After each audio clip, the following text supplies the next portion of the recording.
According to a recent study, nearly 5,000 kids in the U.S. were hospitalized as a result of child abuse within a one-year period, and 300 of those kids died. Today marks the first day of Child Abuse Prevention Month, and for almost 30 years, April has been a time for the government and activists to raise awareness about child abuse and take steps to prevent it. Now, to recognize the signs of abuse and efforts to stop it, Jim Clark, a licensed social worker and CEO of Daniel, Florida's oldest child service agency, is with us this morning.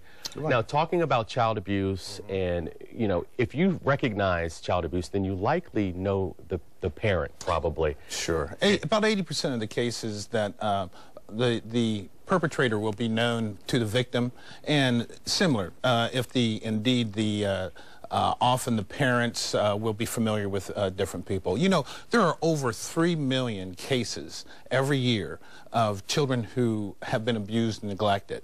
And that involves over 5.5 million kids. And here locally, we know that every day, on every hour, there's a child in Jacksonville that's being abused. And last year, we know 3 children locally died. So it's an important topic for us to be aware of. Now, when often teachers, because the frequency contact that they have with their students or with children, they'll often see these changes, and many of us may not. But if you volunteer in a school, or if you're part of a coaching staff, or even if you see your local neighborhood kid, there are some things to be aware of and note. One of the most important things is there are probably some signs of some sort of bruising or some kind of issue of that sort. That's unexplained injuries. We often look at those type of things. When you see a change of behavior, particularly if you know a child and suddenly they start to become withdrawn and nervous and things of that sort, that's often a very typical sign.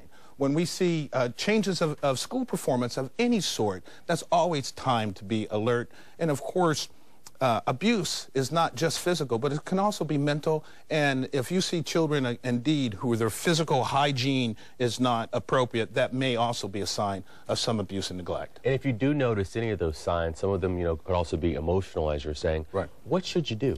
Well, if there's immediate danger, then always call 911. But if not, then use the Florida Abuse Hotline. There's a Florida Abuse Hotline. It's 1-800-96-ABUSE. You can call that number. They're going to ask you, what's the circumstances that you see? Are there things that we need to do immediately? Do you know the child? Do you know the circumstances? They'll ask you some quick information, all of which is confidential.